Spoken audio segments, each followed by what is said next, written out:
Hey everybody, it's Carmela. I just wanted to talk to y'all for about 10 or 15 minutes. That's all. I just need a few minutes of your time on tonight just to encourage somebody. I try to live out loud. Like, my life, what I'm going through in my life, it's not really a secret. And the stuff that I share at the point that it becomes testimony. And so I just want to talk about, the testimony of what God is doing in my life through weight loss. And then also the fact that um, in the African American community, y'all, we got to talk about this more so that we can be healthy, so that we can have long life and healthy lives, right? I don't want to live and not be able to do for myself if at all possible. So there's some things that we can do to be stronger, some things that we can do to be better.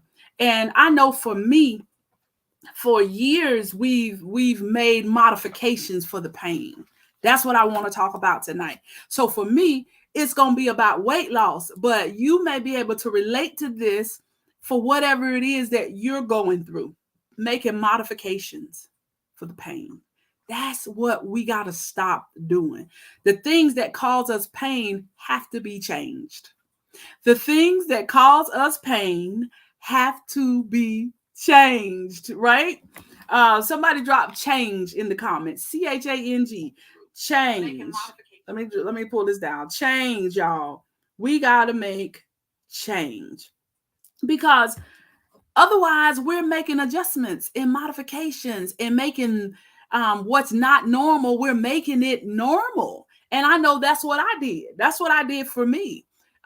Change is a part of our journey. Change is a part of what's going to help us get to our next level. Change is what's going to help us live the life that we desire. Change is what's going to change. Change is what's going to change us. Let me give you a little bit of history. Now, so that's what I'm talking about tonight. Stop adjusting to the pain and then make the necessary change. Thank you, sis, for helping me out. Make the necessary changes. Look, back in 2016, I think is when I had the first issues. I had issues with my neck because I remember speaking at even one of your conferences, Veronica. I was looking at one of the videos and I was speaking about how I had that cyst cut out of my neck. I had a cyst cut out of my neck, and then how the wound came open, and how my husband was having to pack it every day because although it was healing on the outside, it was full of infection on the inside. Y'all, that's what we do. We just adjust to the pain. We make it look like we're healed on the outside, but there's so much pain, there's so much hurt, there's so much stuff that's going on the inside of us. So that was with my neck. And then a few years later, it was one under my arm. And then there was one, somewhere else. And I just thank God for a few years ago, I had a cyst under my arm, and this time it wouldn't heal. And so the cyst under my arm that wouldn't heal, I end up in wound care. Now, if you got a loved one in wound care, a lot of times we don't realize that was one of the most painful experiences of my life. Hey, Chad. Wound care was so painful. And I was such a baby because I don't do well with pain. The doctor was like, look, you got to toughen up. No, I don't. And so listen, that's when I got the diagnosis for hidradenitis. Hidradenitis is where we get these cysts, and they would tunnel under my arms. And let's be honest, for me, they were everywhere that there was rolls because I'm still in the very obese category. My BMI when I started this weight loss journey was 55. I think healthy is around the 30 range. 55 was my BMI. At 5'3", 319 pounds is when I started counting. There was times that I was heavier than that, but I just didn't get on the scale. I adjusted to the pain. Remember, we're talking about adjusting to the pain. My husband, my children, they all knew when they took pictures of me to take pictures of me from the waist up. You will very rarely see full body pictures of me when I was over 300 pounds. My entire lifestyle adjusted. We didn't have full body mirrors in the house. Everything was from the waist up. And so we adjusted so that I didn't have to see it, so that I didn't have to deal with it.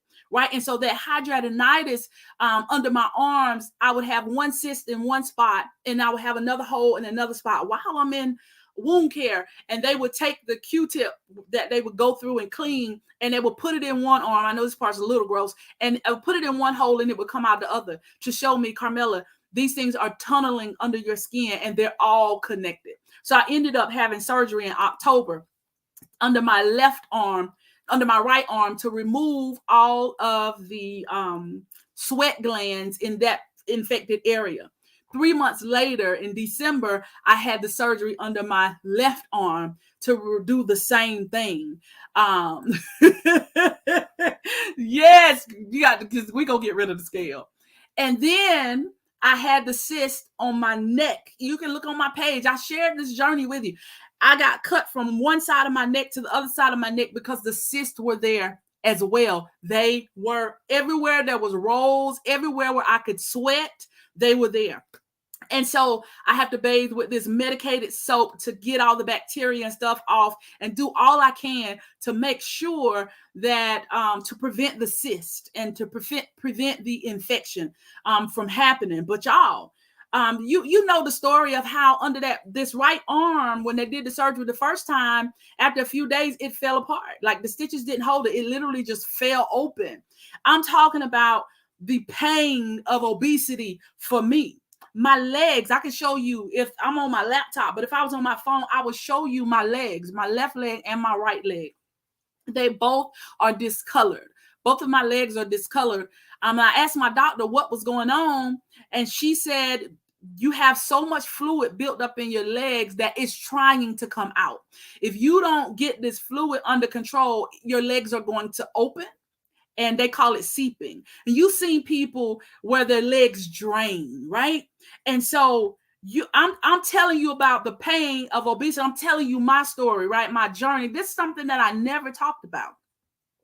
There will be days when I have to minister, when I got to go talk to people. I have to do leadership training and development, and it will be painful to stand up. It will be painful to walk. I ain't gonna cry through this. I'm gonna get it out. It will be painful because my legs will be so swollen, and they're black on the front and they're black on the back, and they look like I've been burned. Y'all, when I started losing weight, my legs were hurt to move. Like, you know how your legs bend, just like your wrists bend? My legs were hurt to move. I couldn't understand what was going on. And my husband and I, we figured out what was going on was because all that fluid was coming off of my body as the weight was coming off. My nerves and stuff in my legs, it was just, I don't know if it was just trying to figure out what was going on, but my body was trying to figure out the changes that I was going through. See, when I tell you that going from 319 to 245, and I say I feel good, you got to understand that I don't need 10 hours of sleep. You got to understand that I can actually walk. I can get up and do ministry and not have to worry about my feet being in pain. You got to understand that I can go and do an event now. We just did a leadership retreat. I can go and do an event and engage and stand up on my feet all day and not have to soak in a tub of hot water in order to go the next day. We adjust to the pain, y'all. I know I did. I adjusted to the pain. Everybody around me that loved me adjusted with me. So we didn't have to talk about it. So we didn't have to discuss it. Weight loss surgery is not the answer for everybody, but it was the answer for me. It was a tool that the Lord allowed me to find to be able to take my life back, to get my energy back, to stop having to live in pain every single day. Obesity and morbid obesity comes with a level of pain. Your loved ones don't talk about it because we don't talk about it in our community. We wearing 400, 500, 600 pounds. We just don't discuss it. Nobody says anything about it. Nobody says anything about the rashes that we have under our stomachs. Nobody says anything about it. You just try to figure it out on your own.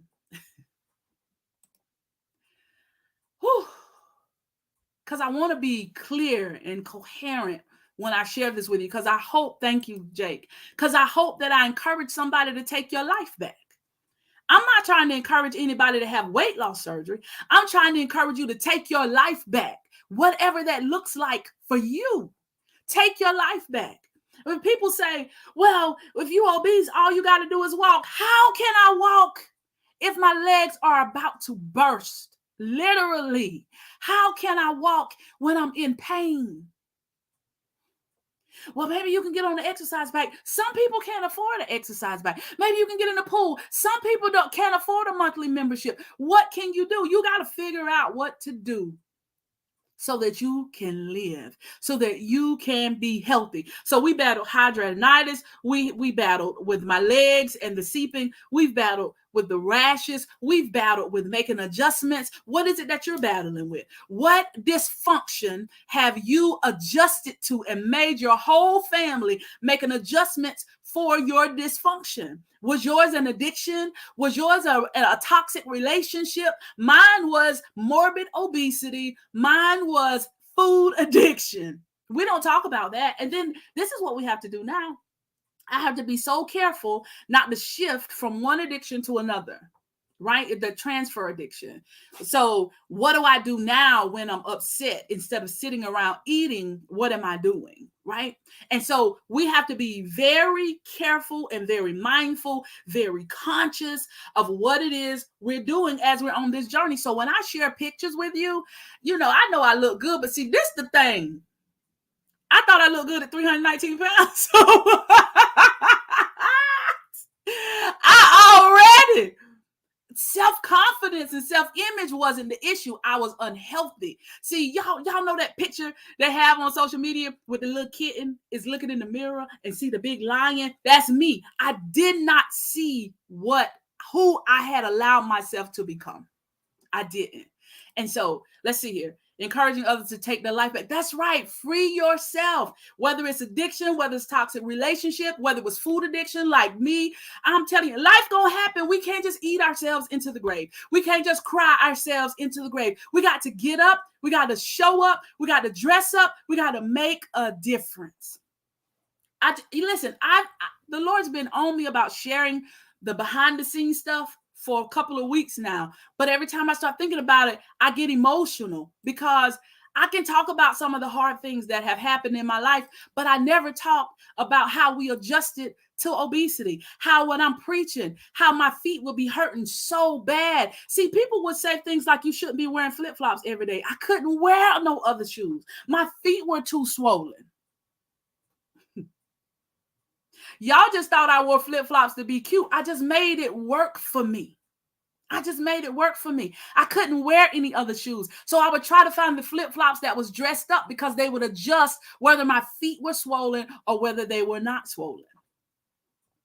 You thought that I only wore long skirts because I was trying to be a super saint? No, I wore the skirts to hide my legs. But y'all gonna see them legs this summer. Black scars and all. Yes, you gonna see it this year. I just wanted to jump on for a few minutes. I told you 15 minutes. It's been 13. I just wanted to jump on for a few minutes and tell somebody, listen, it's okay to talk about it, right? It's okay for you to get help. If it's counseling that you need, see, your issue may not be what my issue was, but you need to get, you got to get the help you need. And guess what? You don't owe nobody no explanation. You know how many people inbox me and say, oh, I had that surgery. I had that surgery 5 years ago. I had that surgery 7 years ago. I had that surgery 10 years ago. I've had people said I had that surgery. I didn't tell nobody. The only person who knew was my husband. Why are we shamed? Shame is not from God. Shame will keep us quiet and it's going to delay somebody else's deliverance. I believe, y'all, in the whole word of God, where he says that we overcome by the blood of the Lamb and the word of our testimony. So if I can't share my testimony, that means I'm still operating from some place of shame. I'm not saying share what you still in, because sometimes you can't share it when you're still in it. I think you got to use wisdom. You can share it once it becomes a testimony. And this weight loss journey for me now is becoming a testimony. 74 pounds. That's like the weight of like a 10-year-old, ain't it? That's like on my back that I'm toting. And I thank God for my orthopedic doctor who said, listen, he did surgery on my knee. Y'all, all this stuff happened. I had the surgery on my right arm, the surgery on my left arm. I had the surgery on my neck. Then I ended up having surgery on my knee. I was so tired. I was battling with depression. I was fighting. Like, I was refusing to be held captive. Because let me tell you something. It's one thing to be sick for a week, but it's another thing to be sick for 2 years. 2 years of surgeries. People don't call no more. Cars don't come no more. People don't check on you to see how you're doing. You have to be in a mental battle in the fight for your life. I was in a fight for my life, still trying to minister to other people, still buying Pampers for babies, still trying to encourage other mamas, and hurt to stand up. It hurt to move, rashes on my body, cysts under my arms. I was in pain and I was hiding it. I was still smiling. I was still taking selfies. I ran for office in pain. I'm telling you tonight, stop adjusting to the pain and embrace the healthy change. Whatever that is for you, embrace it. Embrace the change. I'm gonna share this with you. I had began 6 months. My insurance company required 6 months. So I used those 6 months to empower my children. See, I don't care what other people think. I think I'm fabulous anyway. I was fabulous at 319. I'm gonna be fabulous at whatever I end up being, 175, 150, whatever. I had somebody say, why you want to be 150? I say, you 5'3", 150. Why it's okay for you, but it can't be okay for me? I told y'all on that post yesterday, my husband the calm one. I ain't the calm one. I believe in accountability. So if you're going to open your mouth and say that, and you the same height as me, and you healthy, why I can't be healthy? Why it's okay for you, but it ain't okay for me? Anyway, I used those 6 months. To empower my children and to educate my family so that they would understand this process and that my family would know certain things we just don't say. Don't say, oh, mama, you getting too skinny. Or don't say, well, you was cute. No, we in this thing together. I need your support. I need your encouragement. And my kids and my children, they understand. It is so funny now when I do my before and after pictures, my kids is like, oh, mama, I didn't realize. I said, girl, I didn't realize it either. I look back a year from last year. I'm like, wow, that's really me. I didn't realize it, but I knew the pain of it. I just covered it up. I just hid it. So the only person that knew was my husband. So that when I was in pain at night, he knew what to do for my legs. He knew what to do to encourage me. He knew what to do to make sure that I wasn't in pain. Nobody else knew. Y'all, we got to quit hiding this stuff. We got to talk about it so that we can be healthy. That's it right there. That's a whole book. Girl, be healthy. I love that. Thank you, Dr. Jones. Look, I've always seen myself as fabulous. I've always knew that I was amazing, and I'm not being arrogant. I had self-confidence, but what I did was I allowed that how I saw myself and how I really was, they didn't match. Okay, you can't relate to weight loss. That toxic relationship you're in, how you see that person, your significant other, and how they really are, they don't match. That relationship is toxic. It means you no good. Whatever that thing is for you, mine was morbid obesity. And I can say it now without crying. So when my knee doctor said, have you considered weight loss surgery? He said, you need a total knee replacement. I was 40, I'm 46, I was 44. He said, you need a total knee replacement. They had already worked on my meniscus, but my knee was still hurting. I was still in pain. Y'all, I did 12 weeks of therapy. Somebody else had the same surgery and was back to work in 3 weeks. I did 12 weeks of therapy. And he was like, you need a total knee replacement, but we don't like to do them until you get 55. He said, if you don't get off this weight, well, you're going to have 2 surgeries between now and age 55. Your body was not built to carry this weight. Would you at least listen to the doctor on weight loss surgery? And I'm glad that he was very open and transparent with me. See, that's why you got to be careful who you surround yourself with. Sometimes we surround ourselves with people who just make it easy for us to quit. They make it easy for us to stay in our mess. They make it easy for us to stay in our dysfunction. My family loved me. And so we all just adjusted. But I was glad to have the doctor that said, look, you're going to have to get this weight off you. Or you're going to have 2 more surgeries on this knee. This don't make no sense. Would you at least go listen? And that's all. I said, you know what? I'll go listen. I sat in there with tears in my eyes because nobody had told me, you weigh too much. Camilla, you weigh over 300 pounds. 5'3". Nobody had that conversation with me. I talked to my cousin with her crazy self. Crazy in a good way. We was talking. I think I had already had the surgery. She said, I was talking to our friends. I'm like, Miller done gained all that weight. And they was like, oh. She said, girl, that thing bothered me. I hadn't seen you in years. I hadn't seen you like that. I said, but nobody had ever said anything to me about my weight. Nobody. Because I'm fabulous. Because I'm fine.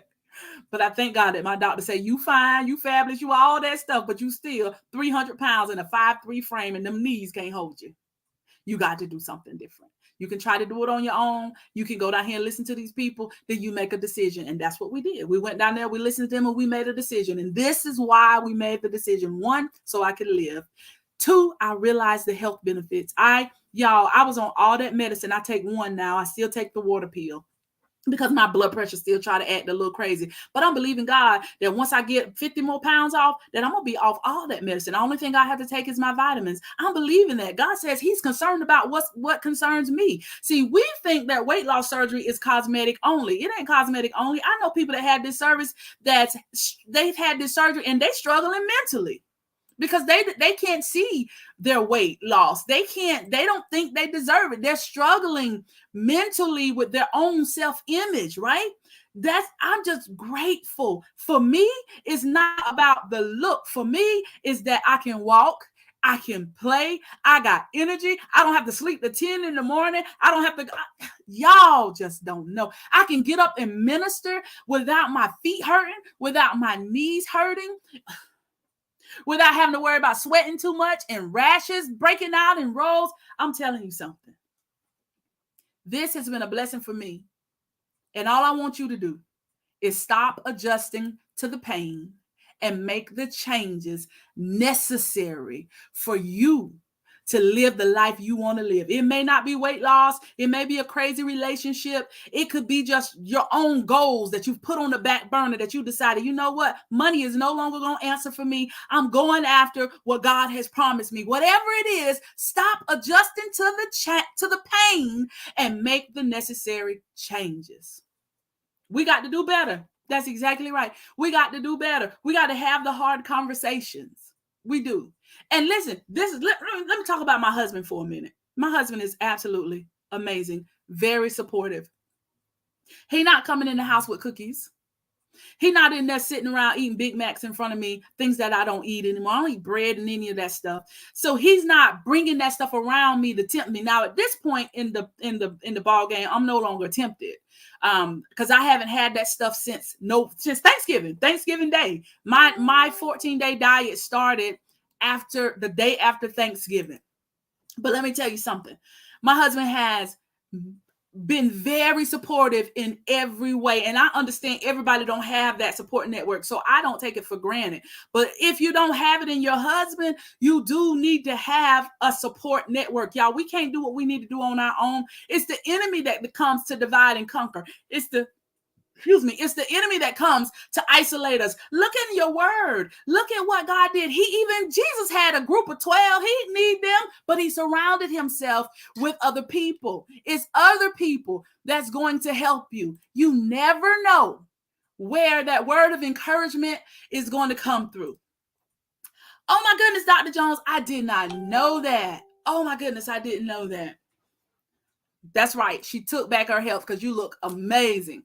That's what I'm telling you. That's what tonight is about, y'all. We're taking our lives back. And again, yours may not be weight, as in being obese and morbidly obese, but you got to wait.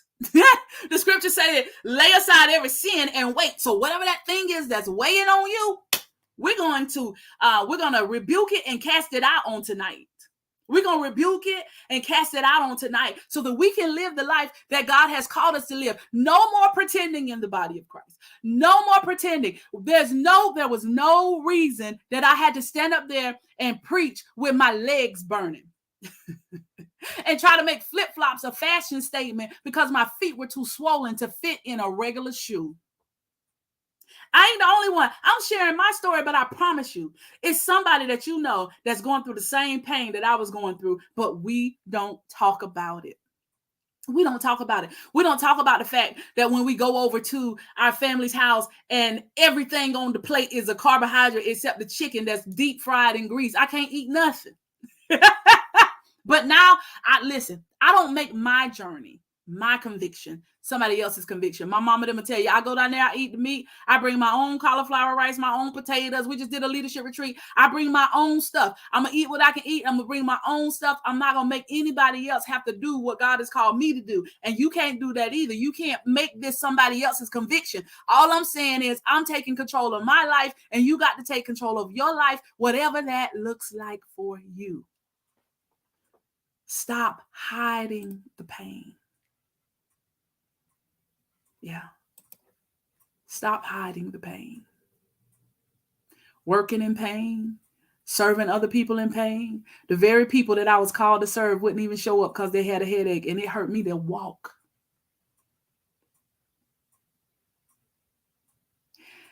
Stop adjusting to the pain and make the necessary changes, whatever that is for you. Do it, don't hide it, and be unapologetically blessed. So many people I know on this same journey I'm on, nobody knows. And it's hard because they don't have a support system. See, my support system is my children, my husband, my immediate family. And I share with you all because I want somebody else to know I understand what you're going through. I understand your legs swole. I understand your legs are seeping. I understand that they're discolored from the constant swelling and going back down. I understand why you got those slides on because you can't wear other shoes. I understand, sis, why you ain't got no heels on because you can't wear them. Your knees can't handle all the weight that we've put on it. I understand the rashes that you get in the summer while you're not going out in the summer because of the heat, because of the obesity, because of the roles. Baby, I understand. I hid it well. I looked well. I dressed well. I knew how to hide it.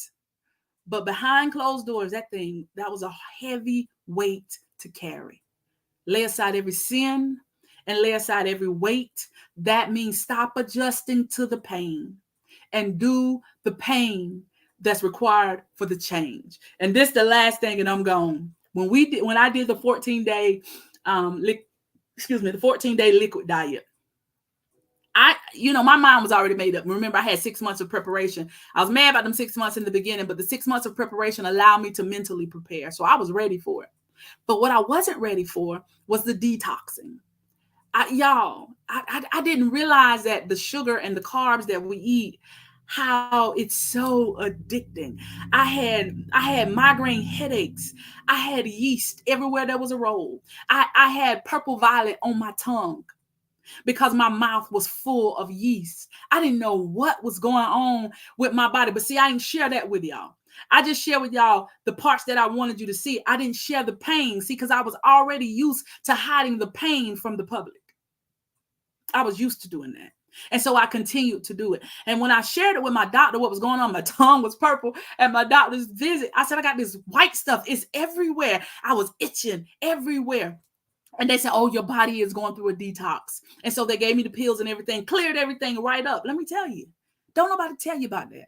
When I had to stop drinking sodas and my migraines were so hard, I couldn't even lift my head. My doctor said, listen, do you drink coffee? I said, yes. She said, well, just drink you a cup of coffee a day with Splenda, and that'll give you the caffeine you need so that you don't have to endure these headaches. You don't have to endure these headaches. You don't have to endure this pain. Yeah, I was enduring migraines because I was used to enduring pain.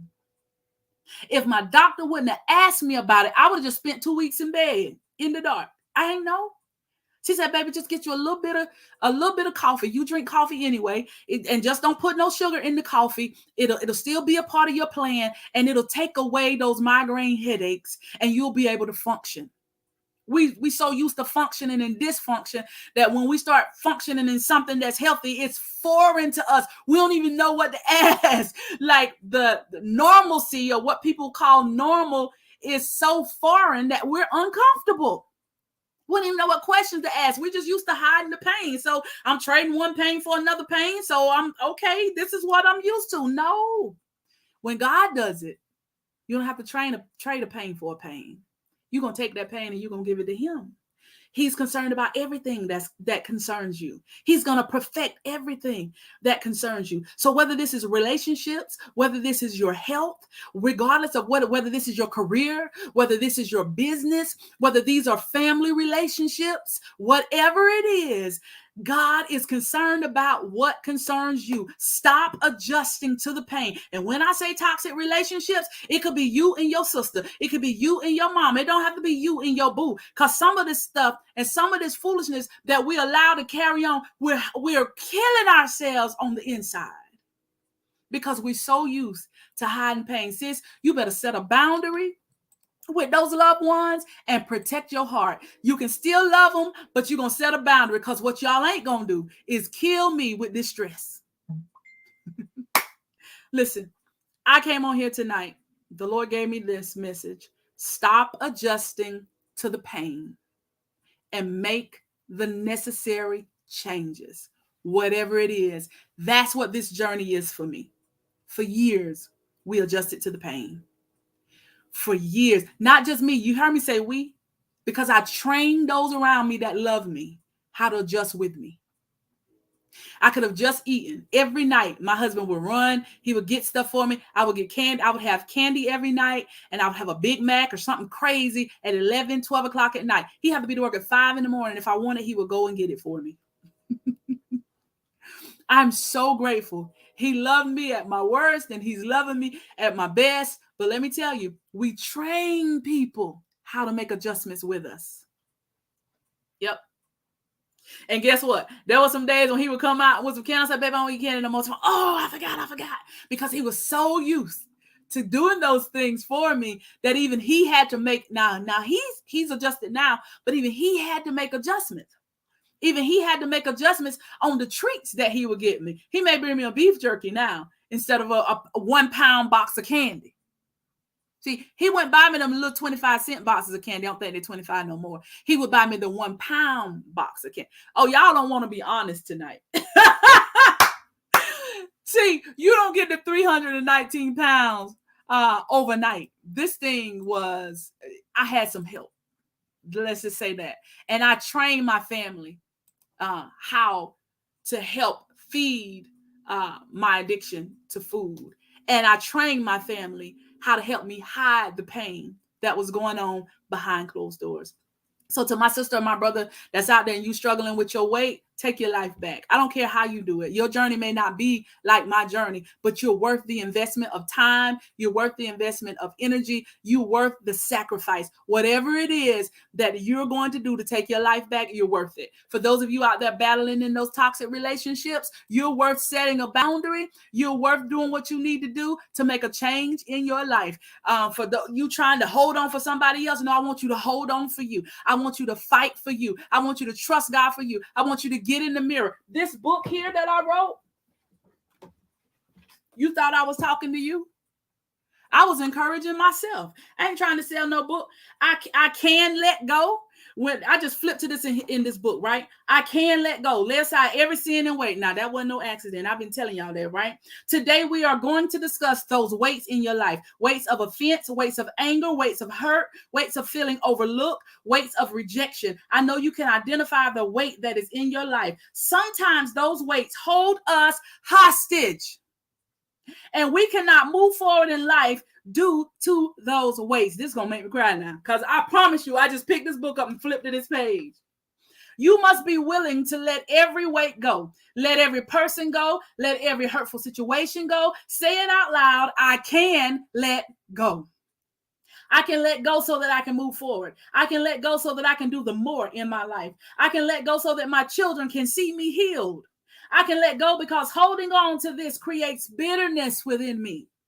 I lay aside offense. I lay aside hurt. I lay aside anger. I lay it all aside so that I can be free.